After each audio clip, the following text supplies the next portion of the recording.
పూర్వ చరిత్ర మరియు జన్మము 19వ శతాబ్ద ప్రారంభంలో నిజాం రాజ్యంలోని ఒక ఉపసంస్థానములో మనోహర నాయక్ అనే పేరుగల బ్రాహ్మణ గృహస్థులు ఉండేవారు. ఉపసంస్థానం యొక్క రాజధానికి కళ్యాణి అనే పేరు ఉండేది. ఇప్పటికీ అదే పేరు వాడుకలో ఉంది. ఈ కళ్యాణిని కొందరు కళ్యాణ్ అని కూడా అంటారు. మొదట ఇది మహారాష్ట్రలో ఉండేది. దీనిని కల్బుర్గి కళ్యాణి అనేవారు. ముంబైకి దగ్గరలో ఒక కళ్యాణ్ అనే ఊరు ఉంది. ఆ కళ్యాణ్ నుండి ఈ కళ్యాణ్ భిన్నమైనది అని తెలపడానికి కల్బుర్గితో ముడివేశారనిపిస్తుంది. మనోహర నాయక్ పూర్వీకులు కళ్యాణ్లో నివసించేవారు కాదు. హర్కుడ్ అనే ఒక పల్లెటూరు నుండి కళ్యాణికి వచ్చి నివసించారు. తర్వాత హర్కుడే అనే ఇంటి పేరు స్థిరపడిపోయింది. పూర్వం ఇంటి పేరుతోనే పిలిచేవారు. ఈ ఇంటి పేరు ఎక్కువగా చేస్తున్న పనిని బట్టి, నివసించిన ఊరిని బట్టి వచ్చేది. మనోహర నాయక్ కళ్యాణ్కి వచ్చి పెరగడం వల్ల వాళ్ళు కళ్యాణ్లో హర్కుడే అయ్యారు. హరికుడేలో వారి వృత్తి ఏంటో తెలియదు. నాయక్ అనే పేరు ఎలా వచ్చిందో కూడా తెలియదు. ఆ కాలంలో సావుకారి, స్వర్ణకారి వృత్తి వాళ్ళని నాయక్లు అనేవారు. కళ్యాణ్ వచ్చిన తర్వాత ఆ పనులేవి చెయ్యలేదు. కానీ నాయక్ స్థిరపడిపోయింది. మనోహర నాయక్ ఇంట్లో అందరూ ఈశ్వర భక్తులై సాత్వికులై ఉండేవారు. మనోహర నాయక్ తండ్రి నృసింహనాయక్ కళ్యాణ్లో జన్మించాడు. ఈయన కేశవనాయక్ పుత్రుడు. కేశవనాయక్ బీదర్ దగ్గరలో ఉన్న జరణి నృసింహ క్షేత్రంలో అనుష్ఠానము చేసిన తర్వాత పుత్రుడు జన్మించాడు. అందుకని నృసింహనాయక్ అని పేరు పెట్టారు. కేశవనాయక్ సాత్విక గుణసంపన్నులై ఉండేవారు. తండ్రి ఆర్జించిన ఆస్తిలో భాగాలు చేస్తుండగా తనకు ఏదైతే భాగం దక్కాలో అది దక్కదని తెలుసుకొని తన పూర్తి భాగం సోదరుడికి ఇచ్చివేసి కులస్వామి అయిన ఖండేరాయుని మూర్తిని తీసుకొని హర్కుడ్ గ్రామాన్ని వదిలి కళ్యాణ్కి వచ్చి నివసించారు. కేశవనాయక్ తన పుత్రుడైన నృసింహనాయక్కి ఉపనయనము చేసి వివాహము చేశారు. నృసింహనాయక్ మరియు బచ్చమ్మల పుత్రుడే మనోహర నాయక్. బచ్చమ్మదేవి మారుతికి నైవేద్యము పెడితే మారుతి ఆరగించిన తరువాత అన్నం తినేవారని ఒక చరిత్రకారులు రాశారు. బచ్చమ్మకు 2 పుత్రులు. మొదట మనోహర నాయక్, తరువాత మార్తాండ నాయక్. వీరిద్దరి బాల్యవస్థ దాటకముందే భర్త చనిపోతే కళ్యాణికి దగ్గరలో ఉన్న పుట్టిల్లు అయిన లాడావంతికి వెళ్ళింది. ఈ ధైర్యశాలి అయిన స్త్రీ తన 2 పుత్రులకు సరైన రీతిలో మంచి విద్యాబుద్ధులు నేర్పించి విద్యా ప్రావీణులను చేసింది. మనోహర నాయక్ సాత్వికుడై విద్యవేత్త అయి బాల్యమంతా లాడావంతిలోనే గడిచిన తరువాత కళ్యాణికి చెందిన అప్పారావు కులకర్ణి గారి పుత్రిక భయమ్మతో వివాహం అయిన తర్వాత మళ్ళీ కళ్యాణికి వచ్చి నివసించారు. మనోహర నాయక్ మాతృభక్తి పరాయణులు. తల్లి కనుసన్నలలో పెరగడం వల్ల వీరి జీవితమంతా ఉదాత్తమైన పనులతో గడిచిపోయింది. వీరి ప్రేమతో లబ్ధి పొందిన వారు వీరి ఉపదేశామృతం కోసం ఆతృత పడేవారు.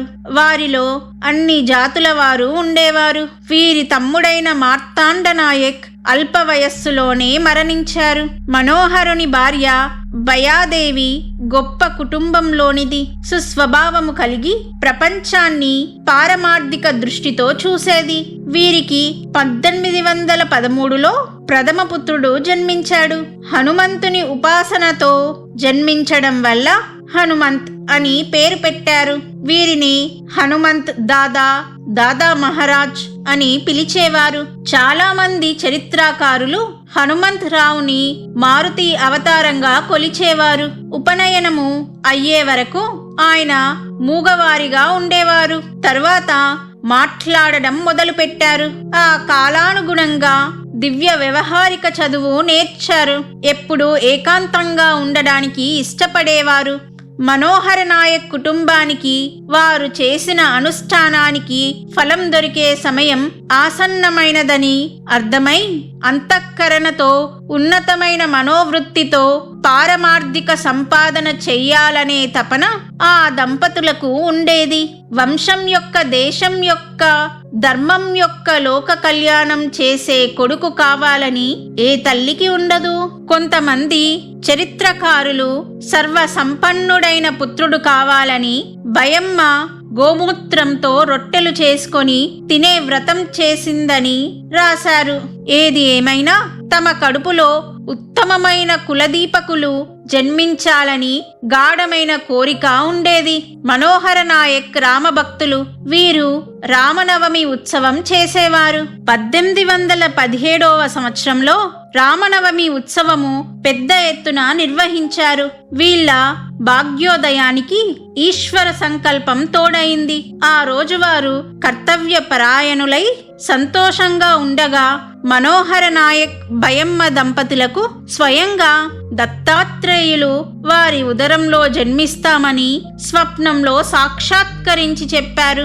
స్వప్నం వచ్చిన రోజు రామనవమి కాబట్టి మాణిక్ నగర్లో రామనవమి ఉత్సవం పెద్ద ఎత్తున ఇప్పటికీ నిర్వహిస్తారు. సృష్టి నియమానుసారం నవమాసాల తరువాత 1817వ సంవత్సరం మార్గశిర శుక్ల చతుర్దశి మంగళవారం 22 డిసెంబర్ రోజు రెండవ పుత్రుడు మాణిక్ జన్మించారు.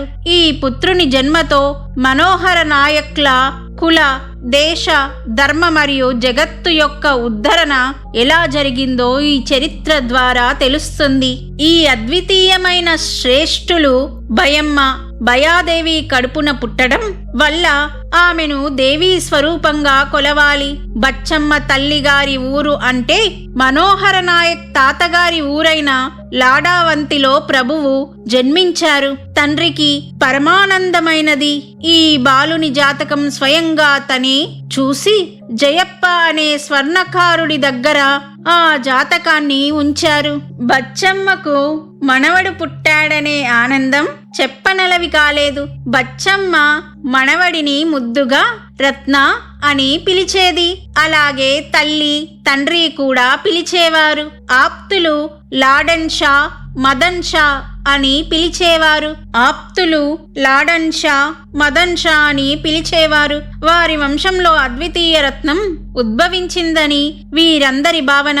ఆ బాలుని శరీరం బ్రహ్మ తేజస్సుతో వెలుగుతూ ఉండేది. విశిష్ట కారణంతో అవతారం భూమిపై ఉద్భవించినప్పుడు అందుకు అనువైన వంశం చూడాల్సి వస్తుంది. పూర్వం ఈ వంశం సామాన్యంగా ఉండేది. ఐశ్వర్యం, సామర్థ్యం, వ్యవహారిక జ్ఞానం మొదట్లో ఉండేవి కావు. అందుకని ప్రభు ఈ వంశాన్ని ఆశ్రయంగా తీసుకొని అన్ని రకాలుగా ఆ వంశాన్ని ఉద్ధరించారు.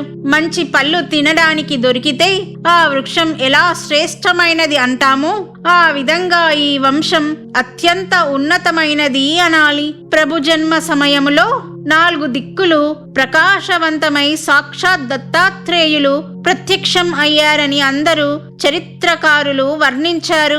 ముందు ప్రభు చరిత్ర చదివితే లేక వింటే ఈ విధమైన అసామాన్యమైన వ్యక్తి యొక్క జన్మ అసామాన్య పద్ధతిలో జరిగి ఉండవచ్చు అని తెలుస్తుంది. ఒక సామాన్య వంశంలో జన్మించిన వ్యక్తి నిర్వికారుడై ప్రజలను ప్రేమతో ఆకర్షించుకోవడంలో సమర్థులై ఉండేవారు. వేల మంది కాదు, లక్షలాది మందికి అన్న వస్త్రాలే కాకుండా ధనం ఇచ్చి అన్ని రకాల కోరికలను నెరవేర్చేవారు కల్పద్రుములై ఉంటారు. ఇంతేకాదు, జగత్తుకు ఆదర్శమూలమైన ఒక తత్వవేత్త స్వతహాగా ఆచరణలో తెచ్చి దాని స్థాపన చేశారు. హిందూ, ముస్లిం, సిక్, జైన్, లింగాయత్ మొదలైన అనేక జాతి లేదా ధర్మాల వారికి స్వభావ సిద్ధమైన శత్రుభావాన్ని మర్చిపోయేలా చేసి అందరినీ ప్రేమతో ఒక తాటిపైకి తెచ్చి వారి నుండి ప్రభురేవ ప్రభుహు సాక్షాత్ పిరానపీర్ దస్తగిర్ నానక్ సోహి మానిక్ ధన్యప్రభు అన్న వాటిని నిజం చేశారు. ఇది విని లేక చూసి ఏ మనుష్యుడైనా ప్రభువు యొక్క సామర్థ్యానికి ఆశ్చర్యపోతారు. లోకోద్ధారణ కోసం అవతరించిన వారి స్వభావం పువ్వు పుట్టగానే పరిమళిస్తుంది అన్నట్లు ఊయలలో ఉన్నప్పుడే వారి తత్వం తెలుస్తుంది అనడం అవాస్తవికత అనిపించుకోదు. ప్రభువు యొక్క మహిమ కుమార దశ నుండే అగుపించేది. ఈ విషయం చదవరులకు ముందు పేజీలలో తెలుస్తుంది. మాణిక్ ప్రభు జన్మతో ఇంటివారంతా సంతోషభరితులయ్యారు. తల్లిదండ్రులకు తమ రక్తం పంచుకొని పుట్టాడని చాలా ఆనందమయ్యింది. ప్రకృతి కూడా పులకించింది. వాతావరణమంతా దివ్యమైన సంతోషంతో నిండిపోయింది. మాసాన మార్గశీర్షోహం అని గీతావాక్యం 12 మాసాలలో మార్గశిర మాసం శ్రేష్టమైనదని అర్థం. ఈశ్వరనామ సంవత్సర మార్గశిర మాసం శుక్ల చతుర్దశి చంద్రుడు రోహిణీ నక్షత్రంలో ఉన్న రాత్రి ప్రభు జన్మించారు. ఆ సంవత్సరంలో మంచి వర్షాలు పడడం వల్ల భూమి సస్యశ్యామలమయ్యింది. నదులు, కాలువలు, బావులలో నీరు ఉండడం వల్ల పశువులు, పక్షులు, మనుషులు సుఖంగా ఉండేవారు. లోకోత్తర సామర్థ్య సంపన్నుడు మనుష్యుల మధ్య జన్మిస్తే కారణం తెలియకుండానే మనస్సు ఆనందమయమవుతుంది. భగవాన్ శ్రీకృష్ణుని జన్మ సమయంలో సృష్టి యొక్క స్వరూపం క్రింది విధంగా ఉండేది. పరమ మంగళకారకమైన భగవంతుని జన్మకాలము సమీపించింది.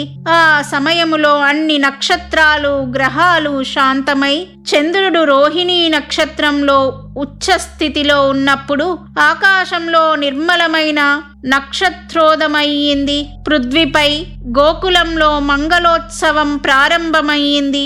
నదులలోని నీరు నిర్మలమయ్యింది. చెరువుల్లో కమలాలు వికసించి వింత శోభ కనిపించింది.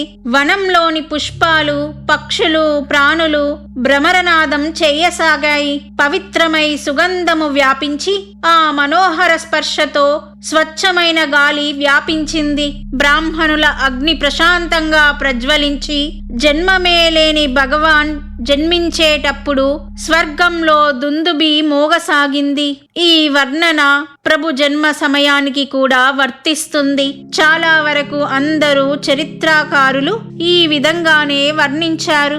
ఆ తరువాత మనోహర నాయక్కి 3వ పుత్రుడు సర్వజిత్ నామ సంవత్సర పుష్య శుక్ల త్రయోదశి సోమవారం జన్మించారు. నృసింహ అని పేరు పెట్టారు. బచ్చమ్మ వృద్ధాప్యంతో మరణించగాని కొద్ది కాలానికి మనోహర నాయక్ కూడా కాలం చేశారు. భయాదేవి తన 3 పుత్రులతో కళ్యాణ్లో నివసించేవారు. భయాదేవి అన్నగారి సహాయమే చాలా అండగా ఉండేది. ప్రభువు బాల్యం చాలా వరకు కళ్యాణ్లోనే గడిచింది. 3 పుత్రులతో పాటు మనోహర నాయక్కి చిమానాబాయి అనే పేరుగల కుమార్తె ఉండేది. కళ్యాణి నగర చరిత్ర మరియు ఇప్పటి కళ్యాణి నగర చరిత్ర 11వ శతాబ్దంలో రాయబడింది. హైదరాబాద్ నవాబుల జాగీర్దార్ ముఖ్య స్థానమై చాళుక్య వంశ మొదటి సోమేశ్వర్ రాజావారు తమ రాజధాని నగరంగా చేసుకున్నారు.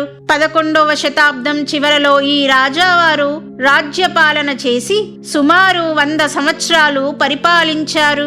మితాశరకారుడైన విజ్ఞానేశ్వర్ చివరలో కళ్యాణిని పాలించారు. విజ్ఞానేశ్వరుడు భారద్వాజ గోత్రస్థులైన పద్మనాభ భట్టోపాధ్యాయుల పుత్రుడు. కళ్యాణి యొక్క విక్రమార్క రాజాకు ఆశ్రయమిచ్చాడు. విజ్ఞానేశ్వరుడు తర్వాత సన్యాసం పుచ్చుకున్నాడు.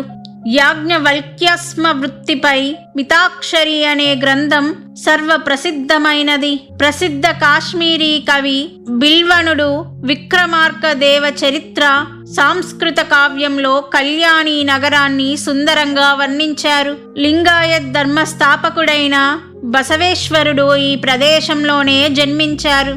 వీరు బిజ్జల్ రాజు యొక్క మంత్రిగా ఉండేవారని లభించిన ఆధారాల వల్ల తెలుస్తుంది. బసవేశ్వరుడు కళ్యాణి తాలూకా బాగేవాడి గ్రామంలో జన్మించారు. కృష్ణ మలప్రభ సంగమ ప్రదేశమైన కప్పదిలో నివసించేవారు.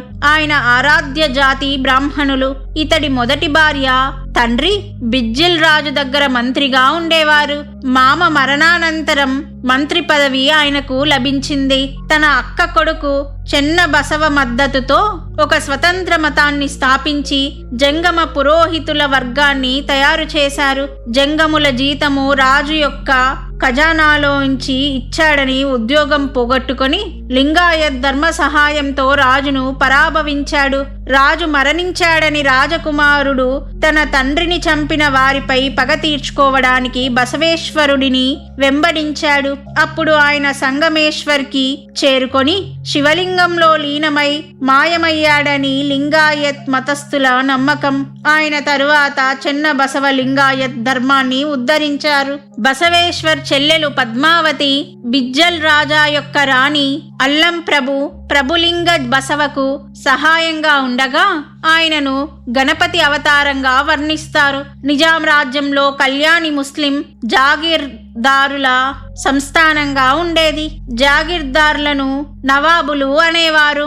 ఔరంగజేబ్ మరణించిన తరువాత నవాబుల పూర్వజులు ఇక్కడికే వచ్చారు. తర్వాత కళ్యాణి బీదర్ల సుబేదార్లు అయ్యారు. తర్వాత మరాఠీ సర్దార్ చంద్రసేన జాదవ్ యొక్క పుత్రుడు రామచంద్ర జాదవ్ ప్రాబల్యం పోయిన తరువాత నవాబులకు కళ్యాణి జాగీర్ లభించింది. 1761 రామచంద్ర జాదవ్ అంతమవ్వగానే నవాబులు పాలించారు. ఔరంగజేబ్ మరణించగానే 1707 60 సంవత్సరాలు కళ్యాణి నగర చుట్టుప్రక్కల మరాఠీ సర్దారులు రాజ్యమేలారు. తరువాత నవాబులు పాలించారు. ఇప్పుడు కళ్యాణి నగరం అంత ఆకర్షణీయమైనదిగా లేదు. సామాన్య ప్రజల స్థితి సంపన్నమైనదిగా కనిపించదు. 4 దిక్కులా పాడుబడినదిగా కనిపిస్తుంది. పురాతనమైన పెద్ద పెద్ద భవంతులు ఉండేవి. పూర్వం ఒక కాలంలో బంగారు పుప్పొడి రేణువులు ఎగిరేవని అంటారు. గోసావి గల్లీలో హైదరాబాద్ సంస్థానంలో గోసావి వారి మూలస్థానం ఉండేది. గోసావి గల్లీలో 10 మార్గాలు ఉన్నాయి. కళ్యాణి ముఖ్య మహంతులు ఈ గోసావిలు. బీదలకు అన్నదానం దక్షిణ నడుస్తుండేది. గోసావిలు కట్టిన బావి చూస్తే ఆశ్చర్యం అనిపిస్తుంది. అది చూడదగిన ప్రదేశంగా అనిపిస్తుంది. 4 మూలలుగా ఉండి ఒక పక్క మెట్లు ఉండేవి. ఈ మెట్లు 50 ఆవులు ఒకేసారి దిగి నీళ్లు తాగడానికి వీలుగా ఉండేది. బావి అన్ని దిక్కులకు 200 అడుగుల వెడల్పు ఉంది. తరువాత కిల్లా కూడా చూడదగిన ప్రదేశం. ఈ కిల్లా పై నుండి కళ్యాణి చాలా బాగా కనిపిస్తుంది. పైభాగం నుండి చూస్తే దట్టమైన చెట్ల మధ్య కళ్యాణి నగరం ఉన్నట్లనిపిస్తుంది. కిల్లాకి ఒక ప్రక్క ఊరు ఉంది. కిల్లా ఇప్పుడు పడిపోయే స్థితిలో ఉంది. అది మళ్ళీ మరమ్మత్తు చేయడం కష్టసాధ్యం. ఒక కాలంలో వైభవయుక్తంగా ఉండేది. ఇంతకంటే ఈ కిల్లా గురించి వివరించలేము. కిల్లా పై నుండి సూర్యోదయ సమయంలో చూస్తే పూర్వ నవాబుల కబరిస్తాన్ సువర్ణ కలశ సహితంగా కనిపిస్తుంది. ఇప్పుడు దీన్ని బంగ్లా అంటారు. అదే మసీదు. చూడదగ్గ ప్రదేశం. పూర్వపు ఆర్య సంస్కృతి యొక్క నిర్మాణాలు చూస్తే మనస్సు ఉద్విగ్నతకు లోనవుతుంది. సదానంద మఠము కూడా ఈ కళ్యాణి నగరంలోనే చూడదగ్గ ప్రదేశం. సదానంద స్వామి రామానంద స్వామి యొక్క గురువు. కాశీ నుండి గౌడ బ్రాహ్మణులు గురువు యొక్క ఆజ్ఞతో ఇక్కడికి వచ్చారు. చిత్ అవధూత్ అనే ప్రశ్నకి ఎక్కడైతే సమాధానం దొరుకుతుందో అక్కడే కళ్యాణిలో దొరికింది. నివసించమని గురువు చెపితే ఉత్తరాది నుండి దక్షిణాదిలోని కళ్యాణికి వచ్చి నివసించారు. ఆయన తన శిష్యులతో మఠాన్ని నిర్మించి పూర్తి చేశారు. మఠంలో కింద గది చేసుకొని దాంట్లోనే సమాధి అయ్యారు. ప్రాచీన కట్టడాల్లో బసవేశ్వర మఠము కూడా చూడదగింది. లింగాయత్ ధర్మానికి ఎక్కువగా ప్రాచుర్యం ఉన్నది. ఈ ఊర్లో ప్రభు యొక్క గాది కూడా ఉన్నది. సంస్థానము తరపు నుండి గాది యొక్క పూజ, జోలి మొదలైన కార్యక్రమాలకు ఒక వ్యక్తి నియమించబడ్డారు. ప్రభు ఈ గ్రామంలో నివసించినప్పుడు ఏ కట్ట మీద కూర్చొని ఉండేవారో అదే ప్రదేశంలో గాది నిర్మించబడింది. ప్రభు యొక్క బాల్య క్రీడలన్నీ ఈ గ్రామంలోనే జరగడం వల్ల ఈ గాది చాలా మహత్తరమైనది. ప్రస్తుత కాలంలో కళ్యాణి నగరం పడిపోయే స్థితిలో ఉన్నా కూడా ప్రాచీన పవిత్రత ఈ గ్రామానికి లభించింది. గోసావిలు కట్టిన బావిలోని నీటితో మామిడి తోటలు పెంచి 1000 చెట్లు బీద సాధలకు పంచారు. కళ్యాణ్ నుండి 2 మైళ్ళ దూరంలో త్రిపురాంతక్ అనే పెద్ద చెరువు ఉంది. బిల్వన్ యొక్క విక్రమార్క దేవ చరిత్రలో శ్రీ తైలఫ్ అనే చాళుక్యరాజు పుత్ర ప్రాప్తి కోసం త్రిపురాంతకంలో తపస్సు చేసి శివుడిని ప్రసన్నం చేసుకున్నాడని రాయబడింది. ఇది రమణీయ స్థలమై ఉండవచ్చని ఊహించారు. ఈ త్రిపురాంతకం దగ్గరలో ఆకనాగన్నాచిగవి గుహ ఉంది. ఈ గుహ చాలా ప్రాచీన కాలానిదై చూడదగ్గ ప్రదేశంగా ఉంది. ఈ చెరువు దగ్గర నిలబడి చూస్తే సృష్టి శోభ విలక్షణంగా కనిపిస్తుంది. కళ్యాణి బయట ప్రదేశం చాలా మనోహరంగా కనిపిస్తుంది. జలాశయము, గుహ, కొండలు, ఆకుపచ్చని వృక్షాలు చాలా రమణీయంగా కనిపిస్తాయి. ఇలాంటి రమణీయ ప్రదేశంలో ప్రభు మహారాజ్ యొక్క బాల్యమంతా గడవడం వల్ల ఈ ప్రదేశానికి అత్యంత మహత్యం ఉంది. ఇప్పటికీ ప్రభు యొక్క దివ్యమైన లీలలు ఈ ప్రదేశమంతా వినిపిస్తాయి. విద్యాభ్యాసము ప్రభువు యొక్క బాల్యం చాలా వరకు కళ్యాణ్లోనే గడిచింది. ఇంతకు ముందు కళ్యాణి చరిత్ర చదివిన పాఠకులకు నిజమైన యోగ్యత తెలిసి ఉంటుంది. ప్రభు ఏ ప్రదేశంలో లీలలు ప్రదర్శించారో వాటి స్మరణ సంఘటనలు మరణించే వరకు గుర్తుకు వస్తూ ఉంటాయి. కృష్ణుని బాల్య క్రీడలు ఏ విధంగా గోకులంలో, బృందావనంలో చిరస్మరణీయం అయ్యాయో అలాగే ప్రభులీలలు మా ప్రియమైన భక్తులకు కేవలం స్మరణతో వారు ఆనందభరితం కావడానికి కారణమయ్యాయి. ప్రభు యొక్క బాల్యంలో ముఖ్య విషయం విద్యాభ్యాసం. ప్రభువుకి వ్యవహారిక జ్ఞానం, విద్యాభ్యాసం ఎవరి నుండి లభించిందో తెలిసే మార్గం లేదు. చరిత్రకారులకు తెలిసినంత వరకు ప్రభు ఏ బడికి వెళ్ళలేదు. ఆ రోజులలో అధ్యాపకుల ఇంట్లో అక్షర జ్ఞానం, పత్రలేఖనం, గణితం, జమా ఖర్చు లాంటి వ్యవహారిక జ్ఞానం నేర్పించేవారు. ఆ అధ్యాపకులు చిన్న పిల్లలకు యమస్వరూపంగా కనిపించేవారు. వాళ్ళు పెట్టే శిక్షలు భయంకరంగా ఉండేవి. ఇప్పుడు అలా లేదు. ఆ కాలంలో అది తప్పితే వేరే దారి ఉండేది కాదు. అప్పట్లో 4 విధాలైన శిక్షలు, పద్ధతులు ఉండేవి. సాధారణ అక్షరాజ్ఞానం కలుగగానే వైదిక విద్యకు పంపేవారు. రెండోది శబ్ద రూపావళి, అమరకోశం నేర్చుకొని వ్యాకరణ శాస్త్రం, ఔపోసన పట్టడం. వీళ్ళనే శాస్త్రి అనేవారు. మూడోది అప్పటి రాజభాష, దర్బారీ భాష, పార్షి, ఉర్దూ నేర్చుకొని సర్కారీ నౌకరిలో చేరడం. నాలుగోది రాయడం, చదవడం, లెక్కలు, జమా ఖర్చు నేర్చుకొని వ్యాపారం చేసే వర్గం. ఈ 4 ప్రకారాలైన విద్యాభ్యాసం ప్రభు చేసినట్లు తెలియదు. బడిలో కానీ పంతులు వద్ద కానీ నేర్చుకున్నట్లు దాఖలా లేదు. ఇది మాత్రం నిజం. ఉపనయన సంస్కారం చేసి గాయత్రి మంత్రోపదేశం తండ్రి గారైన మనోహర నాయక్ గారు చేశారు. తండ్రి ఆధ్వర్యంలోనే అక్షర జ్ఞానం తెలిసి ఉండాలి. వ్యవహార జ్ఞానం కూడా మనోహర నాయక్ నుండే వచ్చి ఉండాలి. ప్రభువు యొక్క చేతివ్రాత ఒక పాత పుస్తకంలో రాయబడింది. చాలా చిన్నప్పటి నుండి ప్రభువు అలౌకిక దివ్య పురుషుడని అవగతమవుతుంది. బాల్యంలో చేసిన లీలల వల్ల వారు అవతార పురుషుడని అందరికీ దృఢమైన నమ్మకం కలిగింది. సాధు సత్పురుషులకు కూడా వ్యవహార జ్ఞానం ఇచ్చేవాళ్ళు ఉంటారు, కానీ వారు నిమిత్త మాత్రులే. ఈ సత్పురుషులంతా జన్మతః జ్ఞానులై ఉంటారు. పుణ్యాత్మ నామత్ర తదా విధానం నిమిత్త మాత్ర గురవో భవంతి. ఇది బిల్వణుడు రాసిన నీతి. మనోహర నాయక్కి తన కుమారుని మహత్యం అవగతం అయ్యింది. ఇలాంటి మహాపురుషునికి విద్యాభ్యాసం ఎవరు ఇవ్వాలి, ఎలాంటి విద్య ఇవ్వాలి అనేది పెద్ద ప్రశ్నగానే ఉండేది. ప్రభు యొక్క బాల్యంలోని ముఖ్యమైన సమయం స్వతంత్ర ప్రవృత్తిలో అడవిలో తిరిగి మిత్రులను ప్రోగు చేసి నానా విధాలైన ఆటలు ఆడడంలోనే గడిచిపోయింది. ఈ విధమైన ఆటల్లో కూడా ప్రభు యొక్క విశిష్టత కనిపించేది. విద్యాభ్యాసం 4 గోడల మధ్య పలానా చోట పలానా వ్యక్తి నుండి నేర్చుకుంటేనే లభిస్తుందని సిద్ధాంతము. ప్రచండ జ్ఞానం, పెద్ద గ్రంథ సంగ్రహం చేసి విశ్వవిద్యాలయం నుండి పట్టా పుచ్చుకొని ఆ డిగ్రీతో పదవిని సంపాదిస్తారు. ఇలాంటివి ప్రభువుకు తెలియకపోయినా నిజమైన జ్ఞానం ఏదో అది ఎలా ప్రాప్తిస్తుందో మాత్రం ప్రభువుకు ఖచ్చితంగా తెలిసేది. జన్మతః దివ్య తేజస్సుతో జ్ఞాన సంపన్నుడైన ప్రభువుకి ఎవరి నుండి విద్య నేర్చుకునే అవసరం ఉండేది కాదు. అయినా కూడా వ్యవహారిక దృష్టితో మానవ రూపంలో ఉండడం వల్ల అన్ని వ్యవహారాలు ఆచరించినట్లు తెలుస్తుంది. మానవ దేహం ఏ విధంగా పెరుగుతుంది? బాల్యం, యవ్వనం, వార్ధక్యం, ఈ అవస్థలన్నీ అనుభవించవలసి వస్తుంది. ప్రభువు యొక్క దేహం సృష్టి క్రమానుసారంగా పెరిగేది. తను దేహభోగం విడవలేదు. అన్ని అవస్థలు ప్రభు అనుభవించవలసి వచ్చింది. బాల్యంలో విద్యాభ్యాసం ముందు చేయబోయే పనులకు అవసరం అని గుర్తించారు. ప్రభు ఎప్పటికీ బడికి వెళ్ళలేదు. ఇతర పిల్లల మాదిరిగా పుస్తకాలు పట్టుకొని చదవలేదు. బాల్యమంతా మిత్రులను చేర్చుకొని వివిధ రకాలైన ఆటలు ఆడేవారు. ఎన్నోసార్లు భయంకర కికారణ్యంలో ఒక్కరే తిరిగేవారు. వివిధ పశుపక్షులతో, వృక్షలతలతో వాటి సాన్నిధ్యంలో స్వచ్ఛందంగా ఆటలు ఆడేవారు. ఇళ్ల మధ్యలో లేదా ఏకాంతంగా గుళ్ళల్లో, తీర్థస్థానాలలో సంచరిస్తూ ఉండేవారు.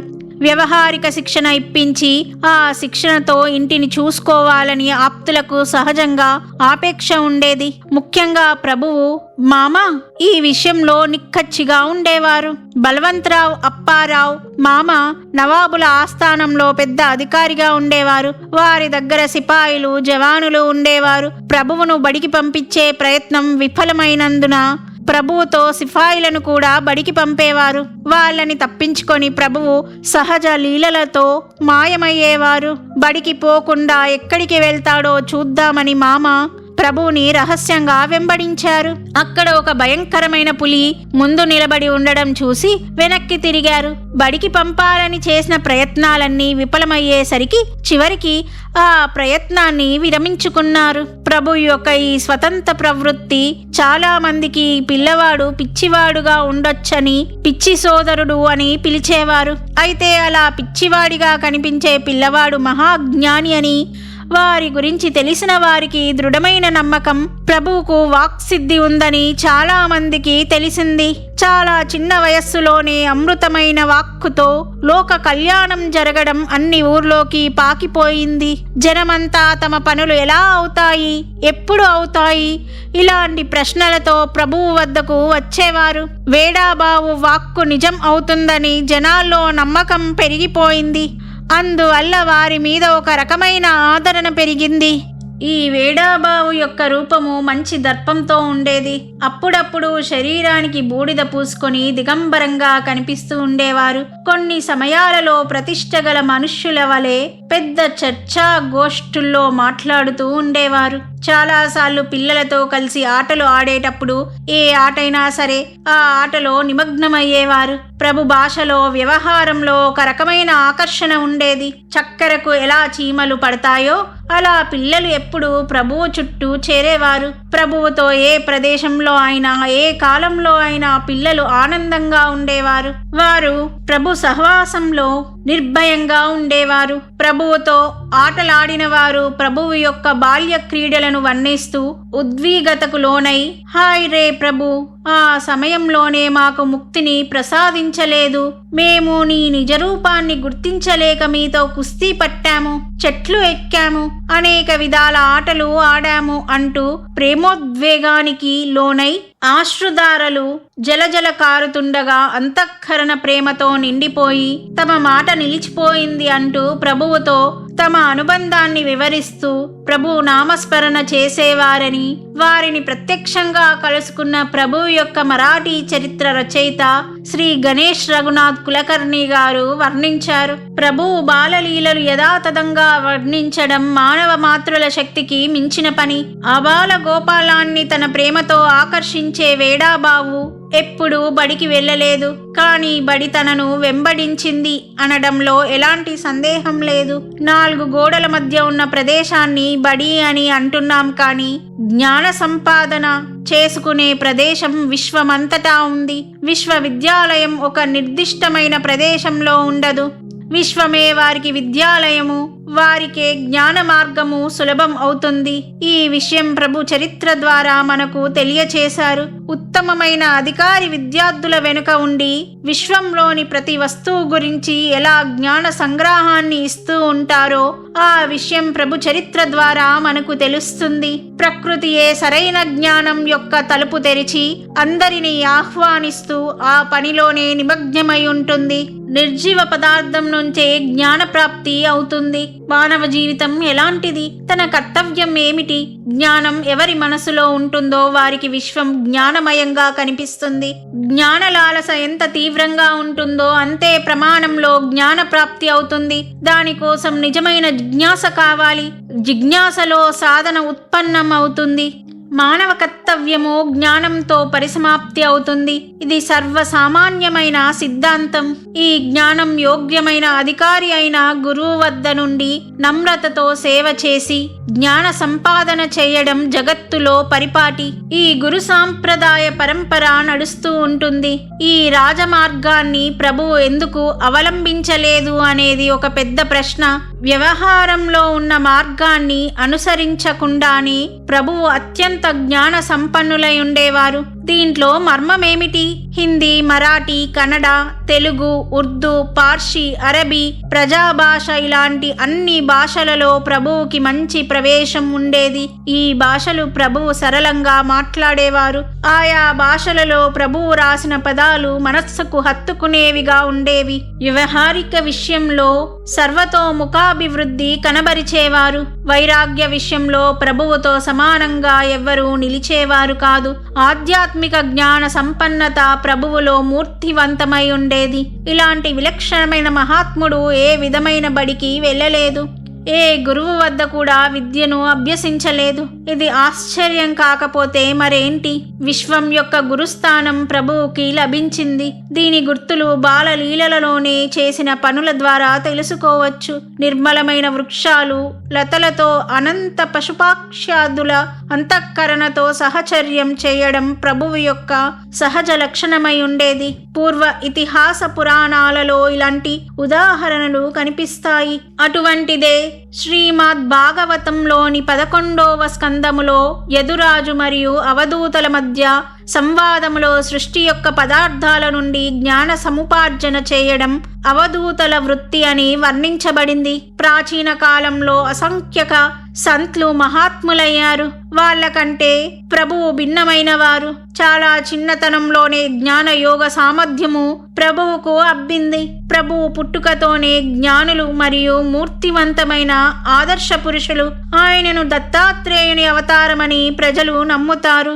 అణువు నుండి, చిన్న పదార్థం నుండి, పెద్ద పదార్థం నుండి, శాస్త్రం నుండి, సృష్టి పదార్థం నుండి, అన్నం నుండి మధు అంటే సారాన్ని గ్రహించడం ఇది అవధూత విద్య యొక్క లక్షణము. మధుకర వృత్తి ప్రత్యేక పుష్పం నుండి మధువును మాత్రమే గ్రహించడం. సృష్టి యొక్క ప్రతి పదార్థం నుండి మధువు గ్రహించడం అనే అపూర్వ శైలిని మధు విద్య అంటారు. ఈ విద్య కేవలం దత్తాత్రేయులకు సాధ్యమైంది. దత్తాత్రేయును మధుమతి విశేష శక్తి కల మధువు. ఈ పదం యొక్క అర్థం జ్ఞానం, సారం. ప్రభువు చిన్నతనంలోనే అరణ్యవాసం సంతోషంగా స్వీకరించారు. వారికి దాంట్లోనే ఆనందం దొరికేది. ప్రభు సమక్షంలో ప్రేమపూర్వకమైన వాతావరణం కనిపించేది. అరణ్యంలో పశువులు, పక్షులు, లతలతో నిర్జీవమైన పదార్థాల హృదయగతం ప్రభువుకి తెలిసేది. ప్రతి ఒక్క పదార్థంలో ఉన్న సహజానందం ప్రభువు యొక్క అంతఃకరణలో ప్రతిబింబించి అందులో సమరసం అయ్యేవారు. బుద్ధిపూర్వకమైన మహానుభావులకు సత్యదూరమైన విషయాలేవి లేవని నమ్మవలసి వస్తుంది. జగదీష్ చంద్రబోస్ అనే ప్రొఫెసర్ ఒక యోగ సాధనలో తన యోగ మహత్యంలో వృక్షాలు, లతలతో తమ యొక్క కష్ట సుఖాలు మాట్లాడేవారు. దీన్ని బట్టి ప్రభువుకు కూడా ఈ విధమైన యోగ విద్య ఉండేదని అర్థమవుతుంది. అడవిలోకి వెళ్తూ ఉండడం వల్ల అద్భుత యోగ సామర్థ్యవంతులయ్యారు. ప్రతి ఒక్క సజీవ నిర్జీవ ప్రాణుల అంతఃకరణతో మమేకమవ్వడం సహృదయులైన మహాత్ములకే సాధ్యమవుతుంది. అంతఃకరణ విద్య ఏ బడిలోనూ విద్యాలయంలోనూ దొరకదు. విద్యాలయంలో బుద్ధి వికసిస్తుంది, కానీ అంతఃకరణ శూన్యత విశాలమై ఉదారంగా చేసే పని ప్రకృతి యొక్క కార్యము. ప్రకృతి యొక్క విద్యాలయం నిజమైన విద్యాలయం. ప్రభువుకి ఈ విద్యాలయంలోనే విద్యాభ్యాసం జరిగింది. ఈ విషయం ప్రభు స్వయంగా చెప్పేవారు. నిత్యయుక్తమైన జ్ఞానం కోసం ఈ విశ్వంలోని అనంతమైన పదార్థాల నుండి జ్ఞానం ప్రాప్తి చేసుకునే అవసరముంది. పృథ్వీ, వాయు, ఆకాశం, నీరు, అగ్ని, చంద్రుడు, సూర్యుడు, కపోత పక్షి, కొండచిలువ, సముద్రం, పతంగి, మధుకరము, ఏనుగు, మధుహరణం చేసే మనిషి, హరిణము, పింగళము, కుదుర పక్షి, బాలకుడు, కుమారి, బాణము తయారు చేసేవారు, పాము, కోడి, కుండలు చేసేవారు, ఇలా 24 రకాలైన గురువులుండేవారని అవధూత గీతలో వర్ణించబడింది. ఈ గురువులలో వర్తనాక్రమంగా ప్రత్యేక లక్ష్యంతో జ్ఞానప్రాప్తి దొరికేది. సృష్టిలోని సర్వ పదార్థంలో నుండి ఉత్తమమైన భాగాన్ని తీసుకోవడం మొదలుపెట్టి చివరికి ప్రభువు సకల మత సాంప్రదాయము ఈ ఉద్దేశాన్ని స్థిరపరిచారు. జగత్తులోని అన్ని ధర్మాలలోని ఉత్తమ భాగం ఏదైతే ఉందో దాని గ్రహించి దోషయుక్తమైన దాన్ని విడిచిపెట్టి సర్వాంతర్యామి ప్రభువే అయి అందరిలో ఆ విశ్వాసము కలిగించి అన్ని ధర్మాలకు ఒకే త్రాటిపై తేవడం ఇదే ప్రభు సాంప్రదాయము యొక్క మర్మము. సర్వాంతరీ ఆత్మ నకో కునాచినింద. అందరి హృదయంలో ఒకే పరమాత్మ ఆత్మస్వరూపంలో నివాసం చేయడం వల్ల ఎవరు ఎవరిని నిందించకూడదు. ఇది దీని ఉద్దేశము. ప్రభు 11 సంవత్సరాల వయస్సులో ఉన్నప్పుడు ఒక పరదేశీ అయిన మహాత్ముడు చేసిన సృష్టిలో కలిసిపోవడం అనే కల్పన సహజంగా ఆశ్చర్యం అనిపిస్తుంది. కాంట్, లియో టాల్స్టాయ్ ఈ పేరు అందరికీ పరిచయమే. ఆయనను రష్యా రామదాసు అని కొందరు అంటారు. ఆయన ఇలా అంటారు: కృత్రిమత్వం లేకుండా సృష్టి యొక్క నియమానుసారం వ్యవహరించడంలో నిజమైన సుఖం ఉంది. సృష్టి వైభవాన్ని అర్థం చేసుకోవడంలోనే నిజమైన ఆనందం ఉంది. సృష్టి యొక్క హితము కొరకు శ్రమించడంలోనే నిజమైన బ్రహ్మానందం ఉంది. ఇది ప్రభు యొక్క సమకాలీనుల మధ్య ఉన్న సంబంధము. బాల్యలీలలు, గోవిందను బతికించుట. ప్రభువుతో చిన్నతనంలో ఆటలాడే పిల్లలలో గోవింద అనే గొల్ల పిల్లవాడు ఉండేవాడు. వాడు గొర్రెలను మేపడానికి రోజు అడవిలోనికి వెళ్ళేవాడు. ప్రభువుతో ఆటలు ఆడడానికి ఇంకా చాలా మంది గొల్ల పిల్లలు ఉండేవారు. వారంతా ప్రభువు తమతో ఉంటే గొర్రెల గురించి చింతించేవారు కాదు. ఇతర పిల్లలతో పాటు ఈ పిల్లలు కూడా వచ్చేవారు. ఆటలు ఆడే పద్ధతి రోజు కొత్తగా ఉండేది. గోవింద అనే పిల్లవాడు 4-5 రోజులు ఆటలో కనిపించలేదు. ఆటలలో కనిపించని పిల్లలను ప్రభువు ఎప్పుడూ అడిగేవారు. అలా ఒకరోజు పొద్దున ప్రభు గోవింద ఆడడానికి ఎందుకు రావట్లేదని అడగడానికి గోవింద ఇంటికి వెళ్లారు. వాకిట్లో నిలబడి గోవిందా గోవిందా అని పిలిచారు. ఇలా పిలవగానే ఆ ఇంట్లోంచి ఏడుపు వినిపించింది. అది వినగానే ప్రభు ఏమైంది, ఎందుకు ఏడుస్తున్నారని అడిగారు. గోవింద తల్లి ఇంకా గట్టిగా ఏడుస్తూ ఉంది. 4-5 రోజుల నుండి జ్వరంతో బాధపడుతూ గోవింద మరణించాడని ఎవరో ప్రభువుకి చెప్పారు. ప్రభు గోవింద తల్లి దగ్గరికి వెళ్ళి, తల్లి నీవు ఊరికే ఏడవకు, గోవింద చనిపోలేదు. నీవు ఒకసారి గట్టిగా పిలువు, వాడు లేచి కూర్చుంటాడు. మనిషి జీవించి ఉండగా ఏడవడం మంచిదా అన్న ఆ పిచ్చి పిల్లవాడి మాటలు వారికి నిజం అనిపించలేదు. వాళ్ళంతా గోవింద చనిపోయాడని అంత్యక్రియలు తయారు చేశారు. గోవింద తల్లికి మాత్రం ప్రభువుపై పూర్తి విశ్వాసం ఉండేది. అప్పుడు ఆమె, గోవిందా లేవు, ఇంకా ఎంతసేపు పడుకుంటావు? నిన్ను పిలవడానికి బావు ప్రభు వచ్చాడు. ఇలా అనగానే గోవింద నిద్రలోంచి లేచినట్టుగా లేచి కూర్చున్నాడు. తల్లి యొక్క ఆనందము చెప్పనలవి కాలేదు. ఇతరులైతే ఈ దృశ్యాన్ని చూసి ఆశ్చర్యచకితులయ్యారు. ఈ ఘటనకు కారణం తను కాదన్నట్లు ఎంత పిచ్చివాళ్ళు, జీవించి ఉన్న మనుష్యుని కాల్చడానికి తీసుకెళ్తున్నారు. ఇలా అంటూ గోవిందునితో గొర్రెలను తీసుకొని అడవిలోనికి రమ్మని చెప్పి తను అక్కడి నుండి వెళ్లిపోయారు. ఈ విషయం గ్రామమంతా పాకింది. గోవిందను చూడడానికి గ్రామమంతా తరలింది. వేడబావు మాత్రం 2-3 రోజులు అదృశ్యమవ్వడం వల్ల తన ఆచూకీ ఎవ్వరికీ దొరకలేదు. సంతానం అనుగ్రహించుట. పండ్లు అమ్మే స్త్రీ. ఒకరోజు ఒక పండ్లు అమ్మే స్త్రీ తలపై మామిడి పండ్ల బుట్ట పెట్టుకొని పండ్లు తీసుకుంటారా అని అరుస్తూ వెళ్తోంది. 4-5 పిల్లలను వెంట పెట్టుకొని వేడాబావు ప్రభు ఆ స్త్రీ వద్దకు వచ్చి, మాకు పండ్లు కావాలి, ఇస్తావా అని అడిగారు. ధర అడగకుండా పండ్లు అడిగే ఆ పిచ్చి వాళ్లను చూసి పైసలు లేకుండా పండ్లు ఊరికే ఇవ్వనని వెళ్ళిపోయింది. కొంచెం దూరం వెళ్ళిన తరువాత ప్రభువు మెల్లగా పిల్లలు కావాలనుకుంటే మాకు పండ్లు ఇవ్వాల్సిందే అన్నారు. ఈ విషయం ఆ స్త్రీ చెవిన పడగానే వెనక్కి తిరిగి తన అంతరంగిక విషయం ప్రభువుకి ఎలా తెలిసిందని ఆమెకు ఆశ్చర్యం కలిగింది. పెళ్లి అయి చాలా సంవత్సరాలు అయినా పిల్లలు కలుగలేదు. ఎన్నో నోములు నోచింది. పిల్లల కోసం చాలా ఆతృతగా ఉండేది. ఇలాంటి సమయంలో ప్రభువు యొక్క మాట అమృతంలా వినిపించింది. బాలా, నీ నోరు తీపి కాని, నీకు ఎన్ని కావాలో అన్ని పండ్లు తీసుకో ఇలా అని పండ్ల బుట్ట ప్రభువు ముందు పెట్టింది. 11 పండ్లు తీసుకుంటాను, నీకు 11 మంది పిల్లలు పుడతారు అని అనగానే ఆమెకు అమితానందము కలిగింది. ప్రభువు పిల్లలతో కలిసి ఆడుకుంటూ అక్కడి నుండి వెళ్ళిపోయారు. ప్రభువు యొక్క ఈ అమృత వాక్కు వల్ల ఆ స్త్రీకి 5 మంది పిల్లలు కలిగారు. తర్వాత పిల్లలు కావాలన్న కోరిక తగ్గింది. బాలింత కష్టాలు పడలేక ప్రభు దగ్గరికి వెళ్లి విన్నవించుకుంది. నీ ఇష్టం ఇక ముందు కూడా నీ ఇష్ట ప్రకారమే జరుగుతుందని, ఇక పిల్లలు పుట్టరని చెప్పి నవ్వుతూ ప్రభువు ఆమెను వెళ్ళమని చెప్పారు. ఇలా ప్రభువు యొక్క చమత్కారాలు అనంతమైనవి. వారి మాట అమృతమయమైనది. అందరికీ నమ్మకం ఉండేది. బాలలీలల్లోని ప్రతి విషయం యొక్క సంక్షిప్త వివరణ తీసుకుంటే చాలా విస్తారమవుతుంది. అందుకని ముఖ్యమైన విషయాలను మాత్రమే తెలియచేస్తున్నాను. 8 గవ్వలు.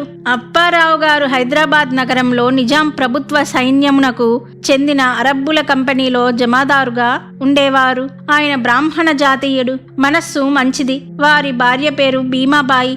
భీమాబాయి పిల్లలు కావాలని నోములు వ్రతాలు చేసింది. స్త్రీలకు ఒకసారి పుత్రేచ్ఛ కలిగిందంటే ఎలాంటి పని చేయడానికైనా వెనక ముందు చూడరు. వ్రతాలు ఉపవాసాలు చేయడంలో స్త్రీలకు సరిసాటి ఎవరూ లేరు. ఇలా అనేక వ్రతాలు ఉపవాసాలు చేసినా కూడా ఉపయోగం లేక నిరాశ పడిపోయింది. అంతలో కళ్యాణ్లోని వేడాబావు యొక్క కీర్తి ఆమె చెవిలో పడింది. వేడాబావు ఏది మాట్లాడితే అది తప్పకుండా సత్యం అవుతుందని విని ఒకసారి ప్రభువుని దర్శించుకోవాలనే ప్రబలమైన కోరిక ఆమెలో కలిగింది. ఆమె తన భర్త అంగీకారాన్ని తీసుకొని పల్లకిలో కూర్చొని హైదరాబాద్ నుండి కళ్యాణికి రావడానికి బయలుదేరింది. పల్లకితో పాటు బోయులు, సిపాయిలు, కొంతమంది గుర్రంపై స్వారీ చేస్తూ దాసీజనంతో పల్లెకి వెళ్తూ ఉంది. మధ్య మధ్యలో ఆగుతూ బీదర్ పై నుండి కళ్యాణికి వస్తుండగా కళ్యాణి ఇంకా 1 మైలు దూరంలో ఉండగా ఒక మైదానంలో పిల్లల అల్లరి వినిపించింది. సహజంగా ఆ వైపుకు చూడగానే కొంతమంది పిల్లలు ఒక పిల్లవాడిపై పడి కొట్టసాగారు. ఆ పిల్లల కొట్లాటను విడిపించాలని పల్లకిని ఆ పిల్లల వైపుకు తీసుకువెళ్లాల్సిందిగా బోయులకు చెప్పింది. పల్లకి దగ్గరికి వస్తుండగా ఆ కొట్లాట ఇంకా ఎక్కువైంది. ఆ పిల్లవాణ్ణి విడిపించాలని సిపాయిలు చాలా ప్రయత్నం చేశారు. కానీ ఆ పిల్లలు, మా కొట్లాట మీకెందుకు, మాది మేము చూసుకుంటాము, మీ దారిన మీరు వెళ్ళండి అన్నారు. ఈ చమత్కారమైన కొట్లాట చూసి వాళ్ళు ఆశ్చర్యపోయారు. ఏం చేయాలో వారికి తోచలేదు. ఆ పిల్లలలో ఒకరు అరుస్తూ ముందుకు వచ్చి, నన్ను విడిపించాలనుకుంటే 8 గవ్వలు ఇచ్చి విడిపించాలి, 1 గవ్వకి 1 కొడుకు పుడతాడు అన్న విలక్షణమైన మాటలు విని ఆ స్త్రీ ఆశ్చర్యపోయింది. ఎవరి దగ్గర గవ్వలు ఉన్నాయో అని అందరినీ అడిగింది. కాని అంత శ్రీమంతురాలైన స్త్రీ వద్ద గవ్వలు ఎలా ఉంటాయి? ఆ పిల్లవాడి మాటలు నిజమవ్వచ్చని 8 గవ్వలు ఇచ్చి ఆ మాటల్ని నిజం చేసుకోవాలని ఆతృతపడింది. గవ్వలు ఎలా దొరుకుతాయి? గవ్వల బదులు పైసలు ఇస్తే సరిపోతుందా? పిల్లలు ఆట ఆడుతుండగా ఆ పిల్లవాడు 8 గవ్వలు ఆ పిల్లలకు ఇవ్వాల్సిందే అని ఆ పిల్లవాడిపై పడి అల్లరి చేశారు. పిల్లలు కావాలంటే గవ్వలు ఇవ్వాల్సిందే, ఎలా, ఏం చెయ్యాలో అని నిరాశ చెందగా ఆ స్త్రీ యొక్క భాగ్యం మంచిదై 1 బోయి యొక్క డబ్బు ఉంచే సంచికి గవ్వలు కనిపించాయి. అవి తీసి ఆ పిల్లవాడికి ఇచ్చింది. ఆ స్త్రీ వైపు సంతోషంతో చూసి, నీకు 8 మంది పుత్రులను ఇచ్చాను, వెళ్ళు అని చెప్పి నడుస్తూ ఆ బాలుడు వెళ్ళిపోయాడు. గవ్వలు దొరకగానే ఆ పిల్లలు సంతోషంతో అక్కడి నుండి వెళ్ళిపోయారు. ఆ బాలుడు ఎవరో ఏమిటో ఆ స్త్రీకి అప్పుడు తెలియలేదు. మనం ఏ పనికైతే వెళ్తున్నామో ఆ సమయము మంచిదని ఆ స్త్రీకి అనిపించేది. సాయంత్రానికి తన మంది మార్బలంతో కళ్యాణికి చేరుకుంది. మనోహర్ నాయక్ యొక్క పుత్రుడే దత్తాత్రేయ అవతారమని, ఆయననే అందరూ వేడబావు అంటారని ఆమెకు తెలుసు. ఆమె ఆ పిల్లవాడి గురించి అందరినీ అడిగింది. దర్శనము చేసుకుని భోజనము చెయ్యాలని ఆమె మనస్సులో అనుకుంది. కానీ ఎంత రాత్రి అయినా ప్రభువు రాలేదు. ఎదురు చూసి నిరాశ చెంది అలాగే ఉపవాసం ఉండిపోయింది. 2వ రోజు బ్రాహ్మణ భోజన వేళలో ఎదురు చూస్తే రాలేదు. వారి ఆచూకీ దొరకలేదు. ప్రభువు 2-3 రోజులు అడవిలో అదృశ్యమైపోయి కనిపించరని అని ఇంట్లో అందరికీ తెలుసు. 3 రోజులు ఆ స్త్రీ భీమాబాయి అన్నము లేకుండా ఉపవాసం ఉంది. చివరికి ఆమెపై ప్రభువుకి కరుణ కలిగి 3వ రోజు ఇంటికి వచ్చారు. కళ్యాణ్కు రాకపూర్వము గవ్వలు ఇచ్చి విడిపించిన పిల్లవాడే ఈ పిల్లవాడని తెలిసింది. ఆ స్త్రీని చూడగానే, నీకు ఒకసారి 8 మంది పిల్లలను ఇచ్చాను కదా, మళ్ళీ ఎందుకు కష్టపెడుతున్నావు అని అంటూ ప్రభువు తల్లి వైపు చూసి, అమ్మా ఆకలి అవుతుంది, తినడానికి ఏమైనా ఇవ్వు అనగానే తల్లి ఇచ్చినది తిని అక్కడి నుండి వెళ్ళిపోయారు. ఆ స్త్రీ చూసినప్పుడు ప్రభువు విలక్షణంగా కనిపించినా ఆయన వర్చస్సును చూసి ఆ స్త్రీకి పరమానందమయ్యింది. తను వచ్చిన పని అయినట్లుగా ఆ స్త్రీకి అనిపించింది. ఆ స్త్రీ కళ్యాణిలో ఒక రోజు ఉండి దాన ధర్మాలు చేసి అన్న సంతర్పణ చేయించి మాతృశ్రీ భయమ్మకు కొడుకుకి వస్త్రాలు సమర్పించి హైదరాబాద్ వెళ్ళిపోయింది. కొన్ని నెలల తరువాత ఆ స్త్రీకి పుత్రుడు కలిగాడు. ఆ స్త్రీ యొక్క ఆనందానికి హద్దు లేకుండా పోయింది. ప్రభు సాక్షాత్ దత్తాత్రేయ అవతారమనే నమ్మకం నిజమైంది. తర్వాత ఆమె మొదటి కంటే ఎక్కువగా దాన ధర్మాలు చేసి ప్రభు దర్శనము చేసుకొని తిరిగి వచ్చింది. ఆ తర్వాత పుత్రులు కలుగుతూ ఉంటే తన మొక్కులు తీరుస్తూ వెళ్ళింది. తెల్లతేలు ప్రభు ఆటలలో ఎలాంటి విచిత్రాలు జరిగేవో వాటిని సమయానుకూలంగా పిల్లలకు అర్థమయ్యేటట్లు బోధించడంలో ప్రభు ఉత్సాహం చూపించేవారు. పాములు, తేళ్లు, హాని కలిగించే ప్రాణులు అన్నీ మనకి తెలుసు. అలాగే ఆ సమయంలో పిల్లలందరూ పాము కనిపించగానే చంపడానికి ప్రయత్నించేవారు. కానీ ప్రభు అడ్డు చెప్పేవారు. వాటిని ఏమీ అనకుంటే అవి కూడా మనల్ని కూడా ఏమీ చెయ్యవు అని ఎప్పుడూ అనేవారు. ఏ ప్రాణికి కష్టం కలగకూడదని ప్రభు అనుకునేవారు. అప్పుడప్పుడు పిల్లలు ఆడుతూ ఉంటే చూస్తూ కూర్చునేవారు. ఒకరోజు అడవిలో ఆడుతూ ఉంటే కొంతమంది పిల్లలు ఒక పుట్టలోంచి కొన్ని తేళ్లు బయటకు రావడం చూశారు. అవి కనపడగానే 4-5 తేళ్లను కొట్టి చంపేశారు. అది చూసి ప్రభువు, చంపడం ఆపండి, ఇక ముందు అమాయక ప్రాణులను చంపొద్దు, ముందు ఏమి జరుగుతుందో చూస్తూ కూర్చోండి అని చెప్పారు. అలా అనగానే వెళ్లి దూరంగా కూర్చున్నారు. ఆ పుట్టలోంచి ఇంకా చాలా తేళ్లు బయటకు వచ్చి మళ్ళీ లోపలికి వెళ్ళాయి. చివరికి ఒక నల్ల తేలుపై ఒక తెల్ల తేలు కూర్చొని బయటకు వచ్చి చచ్చిన తేళ్ల చుట్టూ తిరిగి మళ్ళీ పుట్టలోనికి వెళ్ళిపోయింది. తర్వాత చూస్తే చచ్చిపోయిన ఒక తేలు కూడా పైన కనిపించలేదు. చనిపోయిన తేళ్లు ఏమయ్యాయని పిల్లలకు సందేహం కలిగింది. కొందరు మిగతా తేళ్లు వచ్చి వాటిని తీసుకెళ్లాయేమో అన్నారు. కానీ ప్రభు వాళ్లకు అర్థమయ్యేటట్లు వివరించారు. తెల్ల తేలు అన్ని తేళ్లకు రాజు. అది ఇంకొక తేలుపై వచ్చి తన దగ్గర ఉన్న సంజీవనీమణి సహాయంతో చచ్చిన వాటిని బతికించి తీసుకెళ్ళింది. రాజు యొక్క సామర్థ్యం అది. తన ప్రజలను రక్షించగలిగిన వాడే నిజమైన రాజు. ప్రభు ఈ సామర్థ్యం ప్రతి ప్రాణి యొక్క అధికారి దగ్గర ఉంచారు. ఇలా మాట్లాడుతుండగా ఒక పిల్లవాడు చనిపోయిన రామచిలుకను తీసుకొచ్చాడు. అది చూసి పిల్లలు విలవిలలాడారు. అది ప్రభు చూడలేక చనిపోయిన పక్షిని చేతిలోకి తీసుకొని ప్రేమతో నిమురుతూ, అరే బాలా, నీకు ఏమైంది? లేచి గూటిలోకి వెళ్ళు ఇలా అని ఆ మృత పక్షిని పైకి ఎగురవేశారు. పిల్లలు చూస్తూ ఉండగానే జీవించి ఉన్న పక్షిలాగే ఎగురుతూ తన గూటికి వెళ్ళిపోయింది. పిల్లలు ఆశ్చర్యచకితులయ్యారు. ఈ విషయం అంతటితో మరిచి మళ్ళీ ఆటల్లో మునిగిపోయారు. ప్రభు ఈ విషయం ఎవరితో చెప్పవద్దు అని అన్నారు. కానీ పిల్లలతో ఈ రహస్యం ఇతరులకు పాకిపోయింది. పిల్లల దర్బారు, రాతి దేవుళ్ళు, ప్రభువుతో ఆడడం పిల్లలకు చాలా ఇష్టంగా ఉండేది. ఆటలలో వైవిధ్యం ఉండేది. రోజు ఒక కొత్త ఆట ఆడేవారు. ఒకసారి దేవుని పూజ పెద్ద ఎత్తున చేసేవారు. పిల్లల దేవుడు అంటే అడవిలోని పెద్ద రాళ్ళు, మంచి ఆకారంలో ఉన్న రాళ్లను తెచ్చి వివిధ దేవతల పేర్లు పెట్టేవారు. పూజ, అర్చన పెద్దవాళ్ళు ఎలా చేస్తారో అలాగే చేసేవారు. పూజా సామాగ్రి అడవిలోని ఫలాలు, పుష్పాలు ఉండేవి. ఆ కాలంలో ఏవి దొరికితే అవి తీసుకొచ్చేవాళ్ళు. పిల్లలందరూ ఈ పూజలో పాల్గొనేవారు. పూజ, నైవేద్యం, ఆరతి అయిన తరువాత ప్రసాదం అందరికీ పంచేవారు. ఒక్కోసారి పూజలో ఎవరైనా మొక్కుకున్న సామాగ్రి ఉండేది. ప్రభువును చాలా చిన్నప్పటి నుండి మొక్కు తీర్చమని అడిగేవాళ్ళు ఉన్నారు. వాళ్ళు తమ మొక్కు తీరగానే ప్రభువును వెతుక్కుంటూ సామాగ్రితో అడవిలోకి వచ్చి మొక్కు తీర్చుకునేవారు. ఇలా ఆట ఆడుకునే పిల్లలకు ప్రసాదంతో కడుపు నిండి సంతోషమయ్యేది. ప్రభువుతో ఆడుకునే పిల్లలు మీతో ఉన్న వాళ్లకు ప్రాణులకు జంగల్ మే మంగల్, అడవిలో ఆనందోత్సవం అవుతుందని అనేవారు. ఈ విషయం ప్రభువు సగుణ రూపంలో ఉన్నప్పుడు ప్రభువు సమాధి తరువాత కూడా ప్రత్యక్షంగా అనుభవంలోకి వస్తుంది. ప్రభుబంధనము ప్రభువు వద్ద ఉన్న అద్భుత సామర్థ్యము వయస్సుతో పాటు అనుభవంలోకి రాసాగింది. పిల్లలు ఆటలలో జరిగే సంఘటనలను ఆశ్చర్యచకితులై చూసేవారు. ప్రభువు చేసే పనులతో వాటిని వెంటనే మర్చిపోయేవారు. ఆట ఆడుతుండగా దాగుడు మూతల ఆటల్లో, దాక్కొని ఆడే ఆటల్లో ప్రభువు దాక్కొని 2-3 రోజుల వరకు కనిపించేవారు కాదు. అందరు పిల్లలు కలిసి ప్రభువును చెట్టుకు కట్టివేసినా కూడా అదృశ్యమై మళ్ళీ అదే చోట ప్రభువు నవ్వుతూ కనిపించేవారు. చెట్టుకు కట్టిన దోతి తలపాగా ముడివేసి అలాగే ఉండేది. ప్రభు మాత్రం అదృశ్యమై మళ్ళీ కనిపించేవారు. మళ్ళీ పిల్లలు కట్టడానికి ప్రయత్నిస్తే మళ్ళీ ప్రభువు అలాగే చేసేవారు. ప్రభువును బంధించేవారెవరు? ఈ విషయం మాత్రం పిల్లలకు తెలిసేది కాదు. అల్లరి పిల్లవాడు అడవిలోని పశుపక్షాదులు క్రిమకీటకాదులను హాని కలిగించకూడదని ప్రభువు ఎప్పుడూ చెప్పేవారు. పిల్లలలాగే అన్ని జీవజాతులు నిర్భయంగా విహరించాలని ప్రభువు ఆశించేవారు. ఇది పిల్లలకు అర్థమయ్యేది కాని కొంతమంది పిల్లలు వినక అల్లరి చేసేవారు.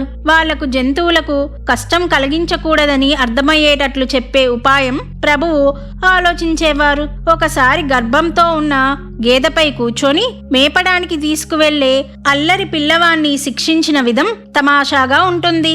గేదెపై కూర్చున్న ఆ పిల్లవాణ్ణి చూసి గేదెకు కష్టం కలగనివ్వవద్దని ప్రభు ఎన్నిసార్లు వారించినా వినకపోతే చివరికి ఇప్పుడు గేదె మీద చేతులు పెట్టు అని ప్రభు అనగానే పిల్లవాడు ఏమవుతుందో చూద్దామని 2 చేతులు గేదె వీపుపై పెట్టాడు. ప్రభు నవ్వుకుంటూ, ఆ గేదె చెడ్డది, నీ చేతులు తనకు అంటుకుపోతాయి. ప్రభు ఇలా అనగానే ఆ పిల్లవాడి 2 చేతులు గేదె శరీరానికి అంటుకుపోయాయి. ఎంత ప్రయత్నించినా చేతులు తీయడానికి రాలేదు. గేదె పరిగెత్తుతూ పిల్లవాడిని ఈడ్చుకుంటూ వెళ్ళగానే పిల్లవాడు బాధపడసాగాడు. ఇది ఇతర పిల్లలకు వింతగా అనిపించింది. పిల్లవాడు ఏడుస్తూ ఇంకెప్పుడు ఇలా చెయ్యను అనగానే ప్రభువుకి ఆ పిల్లవాడిని చూసి జాలి వేసి గేదెను ఆపి, వాడు మళ్ళీ నీకు కష్టం కలిగించడు, క్షమించి వదిలేయ్ అనగానే పిల్లవాడి చేతులు ఊడి వచ్చాయి. మిగతా పిల్లలకు ఆశ్చర్యమనిపించింది. ఆ పిల్లవాడు సంతోషించాడు. కాలం భట్టు గుల్బర్గాకు చెందిన మేల్గిర్ భట్ అనే ఆయన చిన్నప్పటి నుండి కళ్యాణిలో ప్రభు ఇంటి దగ్గరలోనే ఉండేవారు. వారు వైదిక బ్రాహ్మణులు. ఈయన ప్రభువు కంటే 4 సంవత్సరాలు పెద్దవారు. కానీ ప్రభువుతో అత్యంత ప్రేమగా ఉండేవారు. వారు బీదవారు కావడం వల్ల భిక్షతో కాలం గడిపేవారు. శంకరుని ఉపాసన చేస్తూ ఉండడం వల్ల శ్రావణ మాసంలో శంకరునికి బిల్వార్చన చేసేవారు. ప్రభు ఇంటికి దగ్గరలో సోమేశ్వర దేవాలయం ఉండేది. ఆ దేవాలయంలోని లింగానికి అభిషేకం, సహస్ర బిల్వార్చన, నైవేద్యం, హారతి చేయడం దినచర్యగా ఉండేది. ఒకరోజు బిల్వార్చన చేసిన తర్వాత హారతి అవ్వడానికి ముందు బాలం భట్ అనే బ్రాహ్మణుడు మేల్గిరి భట్ చేసిన పూజను భంగపరిచి శంకరుని లింగంపై నీళ్లు కుమ్మరించాడు. మేల్గిరి భట్టుకి ఇది చెడ్డగా అనిపించి అతనితో తగువులాడుచుండెను. ఈ విషయం విని ప్రభు ఇంట్లోంచి బయటకు రాగానే బాలాం భట్టు అక్కడి నుండి వెళ్ళిపోయాడు. మేల్గిరి భట్టు ప్రభువుకు జరిగిందంతా వివరించాడు. మేల్గిరి భట్టు మేనిఛాయ నల్లగా ఉండడం వల్ల ప్రభు ఎప్పుడూ తనను ప్రేమతో కాల్య, ఈ శబ్దానికి అర్థం నలుపు అని పిలిచేవారు. తర్వాత ఆయనకు కాలాం భట్టు అనే పేరు స్థిరపడిపోయింది. కాల్య రాతిదేవుని పూజ భంగపరిచారని ఇంత కోపగించడం దేనికి? మరి నిజమైన దేవుడు మాకు ఎలా కనిపిస్తాడు? నీకు నిజమైన దేవుణ్ణి చూడాలని ఉందా? కోరిక అయితే ఉంది కానీ ఎలా కనిపిస్తాడు? చూపించేవాళ్ళు ఎవరు? ఆ మాట వినగాని ప్రభువు నవ్వుకున్నారు. అప్పుడు అతని కళ్ళు మూసుకొని శంకరుని ముందు కూర్చోమని చెప్పారు. కొంతసేపైన తర్వాత కళ్ళు తెరువు అనగానే కాలాం భట్టు కళ్ళు తెరిచాడు. ఏ స్థలంలో లింగపూజ భంగపరచబడిందో ఆ స్థలంలో జటాధరి అయి, భస్మాధరి అయి, కంఠంలో నాగదేవత, తలపై గంగతో వక్షస్థలంపై రుద్రాక్షతో అత్యంత ప్రకాశమైన ముఖ వర్చస్సుతో ఒక మహాపురుషుడు అగుపించాడు. పురాణాల్లో శంకరుని ఏ విధంగా వర్ణించారో ఆ విధంగా సాక్షాత్ శంకరుని మూర్తి కళ్ళెదుట కనిపించగానే కాలంబట్టు ఆశ్చర్యపోయాడు. శరీరంపై వెంట్రుకలు నిక్కపొడుచుకున్నాయి. సాష్టాంగ నమస్కారం చేసి కళ్ళు తెరవగానే మునుపటిలాగే భంగపరిచిన శివలింగం కనిపించింది. ప్రభు ముఖం నవ్వుతూ కనిపించింది. ఆ రోజు శంకరుని సాక్షాత్కారం ప్రభు యొక్క లీల అని తెలిసింది. ప్రభువుకి పూజ చేసి హారతి చేశారు. దానితో ఆయనకు ప్రభువుపై దృఢ విశ్వాసం కలిగింది. అప్పటి నుంచి ప్రభువుకి పూజ చేయడం ఇష్టంగా అనిపించేది. నైవేద్యం కూడా ప్రభువుకే తినిపించేవారు. ప్రభువు సంతోషంగా స్వీకరించేవారు. కాలంబట్టు బీదవాడు. భిక్షతో దొరికింది తృప్తిగా తినేవారు. రోజు భోజనం వాళ్ళ మేనత్త ఇంట్లో ఉండేది. వారి వద్ద విస్తళ్ళు కుట్టుకొని భోజనం చేసేవారు. చుట్టుపక్కల దొరికిన ఆకులు తెచ్చి విస్తరాకులు కుట్టుకొని భోజనం చేసేవారు. కాలంబట్టుకు విస్తరాకులు కుట్టడం విసుగు అనిపించేది. అందుకని విస్తరాకులు కుట్టనంటే భోజనం దొరకదని మేనత్త వాళ్ళింట్లో చెప్పగానే ఆ రోజు నుండి భోజనం చేయలేదు. అత్త వాళ్ళింట్లో భోజనం వదిలేశాడు. కాలంబట్టు నిగ్రహస్థుడు. స్వంతంగా చేసుకొని తినేవారు. తర్వాత శ్రావణ మాసంలో బిల్వార్చన అయిన తర్వాత సమారాధన చేయడానికి విస్తరాకులు అవసరమయ్యాయి. దుకాణదారులు కూడా ఎవ్వరూ విస్తరాకులు ఇవ్వలేదు. అప్పుడు కాలంబట్టుకు ఆలోచన మొదలైంది. ఇంతలో దారిలో ప్రభువు స్నేహితులతో వెళ్తూ కనిపించారు. ఏమిటి కాల్య, చింతామగ్నమై కనిపిస్తున్నావు, ఏంటి విషయం అని ప్రేమతో అడగగానే విషయం ప్రభువుకు నివేదించాడు. నీవు ఏం భయపడకు, ప్రభువు చింతను దూరం చేస్తారు అని అభయమిచ్చి అక్కడి నుండి వెళ్ళిపోయారు. ఏ రోజైతే సమారాధన ఉందో ఆ రోజు సూర్యోదయ సమయంలో కాలంబట్టు ఇంటికి ఇద్దరు అస్పృశ్య జాతీయులు వచ్చారు. ఇద్దరి వద్ద అరటి ఆకులు కట్టెలు ఉండెను. తమ ఊరి యొక్క బాబూసాహెబ్ కులకర్ణి గారు ఈ అరటి ఆకులు కట్టెలు పంపించారని చెప్పి వెళ్ళిపోవడానికి తయారయ్యారు. కాలంబట్టు సంతోషం చెప్పవలని కాలేదు. అయోమయ సమయంలో అత్యంత అవసరంగా ఉన్న వస్తువు అనాయాసంగా దొరికితే ఎవరికి సంతోషం కలగదు? ఆ వచ్చిన వాళ్ళు ఒకరు బావు అని, ఇంకొకరు మాణిక్య అని చెప్పారు. కార్యము అయిన తర్వాత వారు భోజనం చేసి అక్కడ నుంచి వెళ్ళిపోయారు. కార్యము నిర్విఘ్నంగా జరిగింది. ఆ వచ్చిన వాళ్ళ గురించి ఆచూకీ దొరకనే లేదు. రాత్రి నిద్ర కూడా పట్టలేదు. పొద్దున్నే లేచి బాబూసాహెబ్ కులకర్ణి వాళ్ళ ఊరికి బయలుదేరాడు. వాళ్ళ దగ్గరికి వెళ్ళి, మీరు పంపించిన అరటి ఆకులు సమయానికి చేరుకొని నా కార్యము నిర్విఘ్నంగా జరిగింది. చాలా సంతోషం. మీ ఉపకారం రుణం నుండి ఈ బీదవాడికి ఎలా విముక్తి కలుగుతుంది అన్నాడు. అరటి ఆకులు నేను పంపించడం ఏమిటి? నాకు ఆశ్చర్యంగా ఉంది. నాకేమీ అర్థం కావడం లేదు. నాకు అరటి తోట కూడా లేదు. మా ఊర్లో కూడా అరటి చెట్లు లేవు అని కులకర్ణి గారు చెప్పగా మాణిక్య మరియు బావు అనే ఇద్దరు అరటి ఆకులు తెచ్చారు. వాళ్ళు మీ పేరు చెప్పారు అని కాల్య బదులిచ్చాడు. అరే, అలాంటి పేర్లున్నవారు మా ఊర్లో ఎవ్వరూ లేరే అని కులకర్ణి గారు చెప్పారు. ఎప్పుడైతే కులకర్ణి గారు తాము పంపించలేదని చెప్పేసరికి ఆ వచ్చిన వారి ఆచూకీ దొరకక ఆశ్చర్యంతో కళ్యాణికి తిరిగి వచ్చాడు. 3 రోజులు ప్రభువు కనిపించలేదు. ప్రభువును కలవాలని మనస్సులో ఉత్సుకత ఉండేది. ఏ పని తోచేది కాదు. ప్రభువు కనిపించగానే జరిగిందంతా కాలంబట్టు వివరించాడు. ప్రభువు చిన్నగా నవ్వి, కాల్యాని కోసం ప్రభు అస్పృశ్య జాతీయుడిగా చెప్పుకొని అరటి ఆకులు తీసుకొని వచ్చి నీ చింత దూరం చెయ్యాల్సి వచ్చింది అనగానే కంట్లో అశ్రుద్ధారలు కారసాగాయి. ప్రభు కాళ్ళు గట్టిగా పట్టుకొని దీనికంతటికీ ప్రభువే కారణమని దృఢపరుచుకున్నాడు. తరువాత మరణించే వరకు కాలంబట్టు మాణిక్ నగర్లోనే నివసించాడు. ప్రభు సమాధి తర్వాత తన కొడుకులకు కూడా జరిగింది వివరించి చెప్పాడు. వారు శ్రావణ మాసంలో ప్రభు సమాధికి అభిషేకం బిల్వార్చన చేసి సమారాధన చేసేవారు. తరువాత అదే క్రమం ఇప్పటికీ నడుస్తుంది. బాలాచంద్ర దీక్షిత్ కళ్యాణ్ నుండి సుమారు 8 క్రోసుల దూరంలో హలీకేడ్ అనే గ్రామం ఉంది. ఆ గ్రామంలో బాలచంద్ర దీక్షిత్ అనే పేరుగల అగ్నిహోత్రి బ్రాహ్మణుడు నివసించేవారు. ఈ దీక్షితులు ఆ కాలంలో విద్వాంసులలో అగ్రగణ్యులు. పూర్వ వైదిక పరంపరలో ఈయనకు సమానంగా ఎవ్వరూ ఉండేవారు కాదు. ఈయన వేదశాస్త్ర సదాచార పరులై ఉండేవారు. శిష్య సముదాయం కూడా పెద్దగానే ఉండేది. ఈయన సాక్షాత్ వేదశాస్త్ర పరాయణులని అందరూ పూజించేవారు. ఈయన అప్పుడప్పుడు కళ్యాణ్ వెళ్ళేవారు. కళ్యాణ్లోని మనోహర నాయక్ ఇంట్లో ఉండేవారు. వారికి భయమ్మ అతిథి సత్కారాలు చేసేవారు. మనోహర నాయక్ కుమారుడు మాణిక్ బావుని చూసి వీరు ఆశ్చర్యచకితులయ్యారు. ప్రభువు ముఖము తేజోవంతమై ఉండేది. ఒక రకమైన ఆకర్షణ ఆ ముఖంలో కనిపించేది. వారి గురించి, వారి విద్యాభ్యాసం గురించి అడిగితే ఎప్పుడు అడవిలో తిరుగుతూ ఉంటాడు, చదువుపై శ్రద్ధ లేదు, అప్పుడప్పుడు దిగంబరంగా శరీరానికి బూడిద పూసుకొని ఇంట్లో ఉన్నా లేకున్నా అన్నీ అందరికీ పంచుతూ తిరుగుతాడని భయమ్మ చెప్పింది. ఇలా అనేక రకాలైన ప్రభువు యొక్క గుణాలు చెప్పి, మీరైనా ఈ బాలుణ్ణి హలీకేడ్ తీసుకువెళ్ళి మంచిదారిలో పెట్టండి అని విన్నవించుకుంది. ప్రభువును దీక్షితులు తనతో పాటు తీసుకువెళ్ళడానికి ఒప్పుకొని హలీకేడ్ తీసుకొని వచ్చారు. అక్కడికి వచ్చిన తర్వాత కొద్దిగా కూడా నడవడిక మారలేదు. అక్కడ ఎలాగో ఇక్కడ అలాగే ప్రవర్తించేవారు. బాలచంద్ర దీక్షిత్కి మాత్రం ప్రభువు యొక్క యోగ్యత తెలుసు. అందుకని ప్రభువు ఎలా నడుచుకున్నా ఎవరూ ఏమీ అనకూడదని ఇంట్లో అందరికీ ఆజ్ఞాపించారు.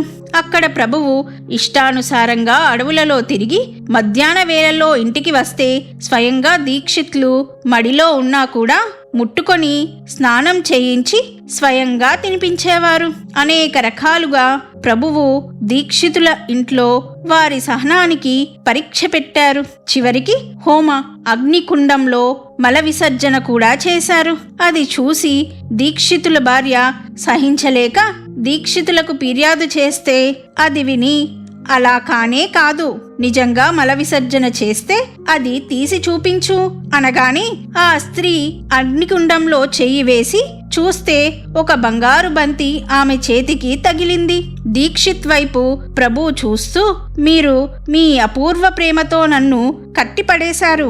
మీ ఇంటిపై దత్తుని యొక్క అపూర్వ కృపా దృష్టి ఎప్పటికీ ఉంటుంది అన్నారు. తర్వాత ప్రభువు యొక్క కృపతో బాలచంద్ర దీక్షిత్ ధనకనక వస్తు సంపదతో ఆనందంగా జీవించారు. ప్రభు సాక్షాత్ అగ్నినారాయుడని దీక్షితులు అనేవారు. కొన్ని రోజుల్లో హలీకేడ్లో ఉండి దీక్షితుల ఆజ్ఞతో సంతోషంగా ప్రభువు కళ్యాణ్కి తిరిగి వచ్చారు. పన్ను వసూలు చేయు ఆఫీసు. ప్రభువు కుటుంబ పోషణకు వారి మేనమామ సహాయం చేసేవారు. ప్రభువు అడవిలో గ్రామంలో చూపించిన అనేక లీలలు ప్రభువు కీర్తి లౌకికత తెలియడానికి కారణమైన కుటుంబ దృష్టిలో ఏమాత్రం తేడా కనిపించలేదు.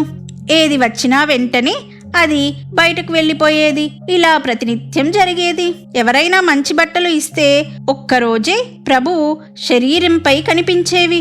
తరువాత త్రోవలో వెళ్లేవారికి ఇచ్చేసేవారు.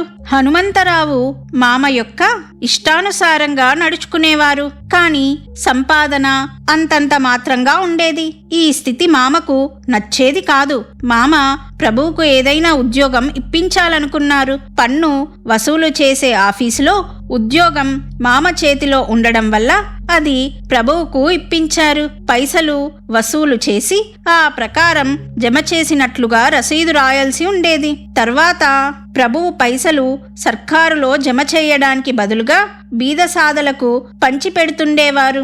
మామ ఇది చూసి విసిగిపోయాడు. ప్రభువు ఆ ఉద్యోగం వదిలిపెట్టారు. ఇంటికి ఏ విధముగానూ ఉపయోగపడే ఉద్యోగం చెయ్యకపోతే మామ బాధపడ్డారు. కానీ ప్రభువు మాత్రం ప్రశాంతంగానే ఉన్నారు. హనుమంత్ దాదా పెళ్లి, తాత్యావారి ఉపనయనము. హలీకేడ్ బాలచంద్ర దీక్షిత్ గారికి ప్రభువు ఇంటిలో సంబంధము కలుపుకోవాలని మనస్సులో ఇష్టంగా ఉండేది. అందుకని బయమ్మ మరియు మామగారి యొక్క అనుమతితో తన కుమార్తె అయిన లక్ష్మీబాయిని ప్రభువు సోదరుడైన హనుమంతరావుకిచ్చి పెళ్లి చేశారు. హనుమంతరావు మనసులో పెళ్లి చేసుకోవాలని లేకున్నా ప్రభువు చెప్పడంతో పెళ్లికి అంగీకరించారు. హనుమంత్ దాదా శాంత స్వభావంతో ఎప్పుడూ మౌనంగా ఉండేవారు. పెళ్లి సమయంలో అసంకల్పంగా పెళ్లికి కావలసినది ఏదీ తక్కువ లేకుండా సమకూరింది. బాలచంద్ర దీక్షితుల మనసుకు సమాధానం కలిగింది. ప్రభువు సామర్థ్యము, కీర్తి దినదిన ప్రవర్తమానమయ్యేది. కాని ఇల్లు మాత్రం ఎప్పుడూ కడిగినట్లే ఉండేది. హనుమంతరావు యొక్క ఆదాయము అతి స్వల్పంగానే ఉపయోగపడేది. మామ సహాయము తప్పక తీసుకోవాల్సి వచ్చేది. నృసింహతాత్య 6 సంవత్సరాల వారు అయ్యేసరికి ఉపనయనము చేయడం తప్పనిసరి అయింది. ఇంట్లో పైసా లేదు, బట్టలు లేవు. ఉపనయనము ఎలా చెయ్యాలి? భయమ్మకు విచారం కలిగింది. ప్రభువు తల్లి విచారం తెలుసుకొని ఇంటి దగ్గరలో ఉన్న సోమేశ్వర దేవాలయంలో ఆసనం వేసుకొని గణపతి ముందు పోకను ఉంచి మా తాత్య ఉపనయనము నిర్విఘ్నంగా జరగాలని సాయంత్రం వరకు కూర్చొని ఉండిపోయారు. సాయంత్రం సమయంలో వెంకప్ప అనే పేరుగల వైశ్యుడు అకస్మాత్తుగా ఉపనయనమునకు కావలసిన బట్టలు 400 మంది భోజనానికి సరిపోయేటట్లుగా సామాగ్రి తీసుకొని మొక్కు తీర్చుకోవడానికి వచ్చి సోమేశ్వర దేవాలయంలో ఉన్న ప్రభు ముందు పెట్టాడు. వెంకప్ప పిల్లల కోసం మొక్కుకొని ఉండెను. పిల్లలు కలిగాక మొక్కు తీర్చుకోవడానికి సామాగ్రితో వచ్చెను. ఆ వస్తువులన్నీ ఉపనయనమునకు కావలసినవై ఉండెను. అది చూసి భయమ్మ అత్యంత ఆనందభరితురాలయ్యెను. ముహూర్త సమయానికి ఉపనయనము నిర్విఘ్నంగా జరిగెను. ఇదంతా గణపతియే చేశాడని ప్రభువు అన్నారు. పుణ్యాహవాచనం చేసి దేవుణ్ణి కూర్చోపెట్టడానికి హనుమంతరావు కావలసి ఉండెను. తను హలీకేడ్కు తన భార్యను తీసుకురావడానికి వెళ్ళి ఉండెను. వారు కూడా సమయానికి వచ్చి ఉపనయనము నిర్విఘ్నంగా జరిగెను. మామాతో రామ్ రామ్. కుటుంబం యొక్క యోగక్షేమాలు ప్రభువు యొక్క సామర్థ్యంపై నడిచేవి. కానీ ఆర్థిక పరిస్థితి అంతంత మాత్రంగా ఉండేది. ప్రభువు కుటుంబ పోషణ మామకు కష్టంగా ఉండేది. ప్రభువు బాధ్యతారహితంగా వ్యవహరించడం నచ్చేది కాదు. ఏదైనా ఉద్యోగం చెయ్యాలి, దేవునిపై భారం వేసి కాలం గడపడం సామాన్యుల లక్షణం అని మామ నమ్మేవారు. వారి దృష్టిలో పురుషార్థ లక్షణమైన ఉద్యోగం చేయాలి, వ్యవహారిక జ్ఞానం సంపాదించాలని అనుకునేవారు. కానీ ప్రభువు వీటిని ఎప్పుడూ లక్ష్య పెట్టలేదు. ఎప్పుడూ భిన్నంగా ఆలోచించేవారు. అప్పుడప్పుడు మామ ఇంట్లో ప్రభువు ఉండేవారు. ఒకరోజు మధ్యాహ్నం మామ బయటి నుండి ఇంటికి వచ్చేసరికి ప్రభువు మంచంపై శాల్వ కప్పుకొని పడుకొని ఉండిరి. అప్పుడు మామకు ఆశ్చర్యం కలిగి ప్రభువుకి బుద్ధి చెప్పడానికి ఇదే సమయమని అనుకొని ప్రభువును లేపి, జాగిర్దార్ లాగా నిద్రిస్తున్నావు, కొంచెమైనా సిగ్గు అనిపించదా? నీవేంటి? నీ యోగ్యత ఏంటి? 16 సంవత్సరాల గుర్రములాగా ఉన్నావు. ఇంకా పొట్ట నింపుకుని తెలివి లేదు. నీ కోసం ఇతరులు కష్టపడాలా? కొంచెమైనా కాళ్ళు చేతులు ఆడించాలి. శరీరంలో బుద్ధి ఉంది, కానీ విద్యాభ్యాసం వద్దు. అక్షరాలు అన్నీ తెలుసు కానీ రాయడం రాదు. శరీర సామర్థ్యం బాగుంది కానీ పని చేయకూడదు. ఇతరులపై ఆధారపడి బతకకుండా ఇంటి పరిస్థితి చూడు. అమ్మ నీ కోసం కష్టపడాలి కానీ తన కోసం నీవు ఆలోచించవు. నేనైనా మీ కుటుంబాన్ని ఎంతని పోషిస్తాను? తన హితము తాను చూసుకోక పోతే ఇతరులు ఎవరు చూస్తారు? నా ఇంట్లో ఇక మీదట నీకు ఆసరా దొరకదని గ్రహించు. ఇన్ని రోజులు మీ పాలన పోషణ చేసింది వ్యర్థమైపోయింది. ఇక ముందు నీకు భోజనం దొరకదు. భోజనం పెట్టకపోతేనే నీకు కళ్ళు తెరుచుకుంటాయి. పో, నా ముందు నుండి వెళ్ళిపో అని మామ ప్రభువుని మందలించారు. ఇది విని ప్రభువులో ఏ తేడా కనిపించలేదు. తాము నిరాధారమయ్యామని కూడా అనిపించలేదు. మామ యొక్క అంతఃకరణ ప్రభువుకి తెలుసు. వ్యవహార దృష్టిలో మామ తన కర్తవ్యము చేశారు. ప్రభువు భక్తులకు మామ వ్యవహారము నచ్చేది కాదు. కానీ ప్రభువుకి మామ ప్రాపంచిక దృష్టి కలవారని, ఆయన సహజంగా అలా వ్యవహరిస్తారని ప్రభువుకి తెలుసు. ఇది ప్రభువుకు అనుకూలంగా జరిగింది. ప్రభువు కుటుంబ బంధం నుండి విముక్తి చెంది బయట ప్రపంచం ఉద్ధరించాల్సి ఉండెను. మామ ఈ విధంగా మందలించగానే ఇదే ఇల్లు విడిచే సమయమని ప్రభువుకి అనిపించింది. మనోహర నాయక్కు దత్త సాక్షాత్కారమై స్పష్టమైన సూచన లభించింది. కుటుంబ వ్యవహారం కోసం నరసింహ తాత్య ఉన్నాడని అనుకునేవారు. ప్రభువుకి సంసారం చేసే ఆలోచన ఉండేది కాదు. ఈ విషయం మనోహర నాయక్కు తెలుసు కనుక ప్రభువు యొక్క ఏ పనిని వారు విరోధించేవారు కాదు. మామకు ఈ విషయం తెలియదు. మామ కుటుంబోద్ధారణ కోసం ఉపయోగపడతాడనుకొని ప్రభువుని మందలించారు. ఈ సమయం కోసం ఎదురు చూసిన ప్రభువుకు మామ అవకాశం కల్పించినట్లు అయింది. మామ మందలించగానే ప్రభువు ఏమీ సమాధానం ఇచ్చారో అని పాఠకులకు ఉత్కంఠ కలగడం సహజం. ప్రభువు యొక్క వాస్తవిక స్వరూపం ఈ సమాధానం నుండి తెలుస్తుంది. అత్యంత శాంతంగా ఉల్లాసంతో ప్రభువు తాను ధరించిన ధోతిని చించి దానిని లంగోటిగా ధరించి మామకాళ్లకు నమస్కరించి బయటికి వెళ్ళిపోయారు.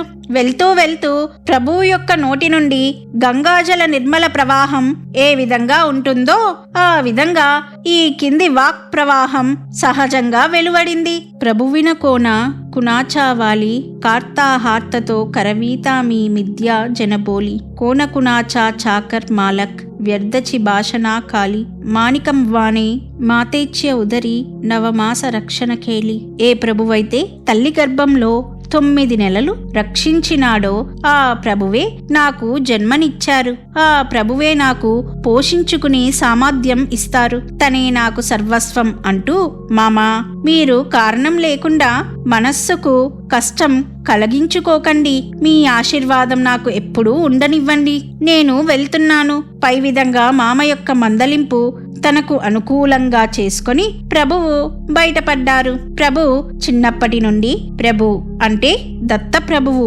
అని ఎప్పుడూ పలికేవారు. అందుకని మాణిక్ అనే పేరు తర్వాత ప్రభు అనే పదం స్థిరపడిపోయింది.